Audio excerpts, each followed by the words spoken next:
মহিলাকে কুপিয়ে খুনের অভিযোগ উঠল। জয়নগরের বকুলতলা থানা এলাকার ঘটনা। মঙ্গলবার গভীর রাতে মায়াবরী পঞ্চায়েতের আনন্দপুর রথতলা এলাকায় ফাঁকা ধান ক্ষেতের ধারে ইটের রাস্তায় এক মহিলাকে রক্তাক্ত অবস্থায় পড়ে থাকতে দেখেন এক টোটো চালক। তিনি এলাকার লোকজনকে ডাকেন, খবর দেওয়া হয় স্থানীয় প্রধানকে। প্রধান এসে পুলিশকে খবর দেয়। পুলিশ মহিলাকে উদ্ধার করে নিমপিট গ্রামীণ হাসপাতালে নিয়ে যায়। প্রত্যক্ষদর্শীরা জানান মহিলার শরীরে অস্ত্রের কোপ ছিল। বিশেষ করে মহিলার মুখের একদিক থেতলানো অবস্থায় ছিল। বেশ কয়েকটি দাঁত ভেঙে গিয়েছিল বলেও দাবি প্রত্যক্ষদর্শীদের। যখন জায়গা থেকে প্রচুর রক্তক্ষরণ হচ্ছিল বলে জানান এলাকার লোকজন। রাত 12টার সময় বাড়িতে ছিলাম, ওখানে একটা খবর দিয়েছিল যে এরকম একটা মেয়ে মার্ডার হয়ে পড়ে আছে আমাদের এখানে। তো আমরা স্পটে আসার জন্য 3 জন ওখান থেকে এসেছিলাম, মাঠ ভেঙে এলাম, এসে দেখছি হ্যাঁ সত্যি একটা মেয়ে পড়ে আছে। আর মেয়েটার সঙ্গে এসে দেখলাম যা পরিস্থিতি, মনে হচ্ছে মারা গেছে এরকম ভাবছি। আমরা কথা বলছিলাম, তখন মেয়েটা ডাইরেক্ট উঠে বসলো, বসে আমার সঙ্গে কথা বললো 2 মিনিটের মতো। কি বললো কথা বলতে, এবার যা কথা বলছে কিছু বোঝা যাচ্ছে না, সব বিভৎস অবস্থা, কুপিয়ে সব লগ্নভণ্ড করে দিয়েছে। সেইভাবে যা কথা বলতে কিছু বুঝতে পারছিলাম না। এবারে জিজ্ঞাসা করলাম যে কোথায় বাড়ি, এরা এমন ভাবে বললো বুঝতে পারলাম না। আমি রিপিট দিলাম যে মুর্শিদাবাদ, বললো হ্যাঁ, এরা মাথা ধারা দিল আর কি। এবার তারপরে আবার জিজ্ঞাসা করলাম যে কেসটা কে করেছে, তোমার স্বামী?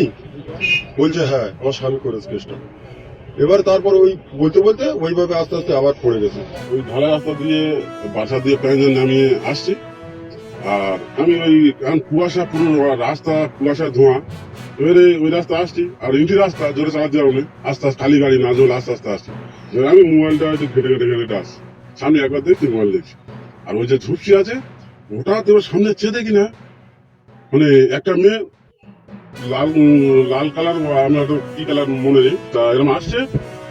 আর আমি ওর পাটা কেটে দেওয়া পেয়েছি। পাওয়ার পরে এবার কাছে আমি বলি এত রাতে মেয়েকে, বলে কাছাকাছি এসে মুখ দেখছি এখান দিয়ে আউট, এখান দিয়ে পুরো আউট, আর রক্ত ভর্তি।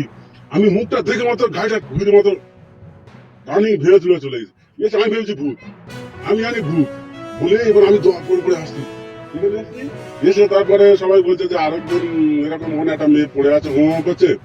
তখন আমি বলি এখন মেয়ে না, তাহলে ভূত হলি তাহলে হচ্ছে কি পড়লো, করছে, আমার ডাইরেক্ট দেখা দিচ্ছে, তাহলে মেয়ে না হয়তো মারা চল সবাই বলে। আবার প্রধানের সব ফোন করে, পাড়া যারা মাথা আছে ফোন করে ডাকলু, দেখে সব ছেলে খাড়ি করে সব রাতে গিয়ে দেখছি হাসপাতালে নিয়ে যাওয়া হলে চিকিৎসক মহিলাকে মৃত বলে ঘোষণা করেন।